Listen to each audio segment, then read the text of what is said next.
Testosterone हा आपल्या बॉडीमधला किती महत्वाचा हार्मोन आहे आणि तो जर कमी झाला तर त्याचे किती वाईट परिणाम होऊ शकतात हे आपण मागच्या व्हिडिओमध्ये डिस्कस केले. तर या व्हिडिओमध्ये आपण बघणार आहे की टेस्टोस्टेरॉनला आपण नॅचरली बूस्ट कसं करू शकतो. पहिलं तर तुम्हाला तुमचा डाएट व्यवस्थित करायचा. तुमच्या डाएटमध्ये तुम्हाला प्रोटीन रिच फूड जे असतात जसे की चिकन, अंडी, त्यानंतर फिश, पनीर आणि डाळी यासारखे प्रोटीन रिच फूड असतात त्यांना ऍड करायचं. तसंच हेल्दी फॅट्स आणि ओमेगा 3 तुमच्या डाएटमध्ये तुम्हाला ऍड करायचे, जसं की वॉलनट्स असू देत, आल्मंड्स, त्यानंतर flax seeds, chia seeds, pumpkin seeds यासारखे सीड्स आणि नट्स तुम्हाला तुमच्या डाएटमध्ये ऍड करायचे.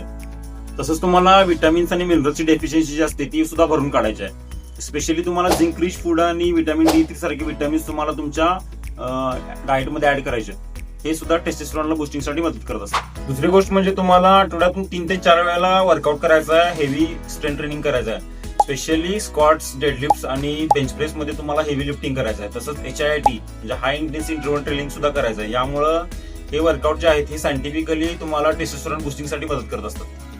ही गोष्ट म्हणजे तुम्हाला 7 ते 8 तासाची एक चांगली क्वालिटी झोप घ्यायची आहे.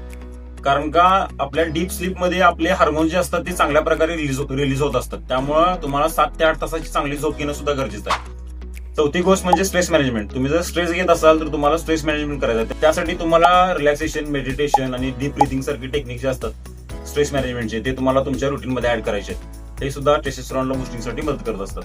पाचवी गोष्ट म्हणजे तुम्ही कोल्ड शॉवर घ्यायला चालू करा. कारण का कोल्ड शॉवरमुळे आपलं ब्लड सर्क्युलेशन जे असते ते चांगल्या प्रकारे होते आणि त्यामुळे आपल्या हार्मोनचा बॅलन्स सुद्धा व्यवस्थित राहते बॉडीमध्ये. या जर गोष्टी तुम्ही तुमच्या लाईफस्टाईल मध्ये ऍड केल्या तर तुमचं टेस्टोस्टेरॉनचे लेवल जे असतात त्या लॉंग टर्म पर्यंत चांगले टिकून राहू शकतात आणि त्यामुळे तुमचं लाईफस्टाईल हे एनर्जेटिक आणि हेल्दी होऊन जाते. त्यामुळे या गोष्टी तुम्ही तुमच्या लाईफस्टाईल मध्ये ऍड करा आणि मला फॉलो केलं नसेल तर फॉलो करा. कारण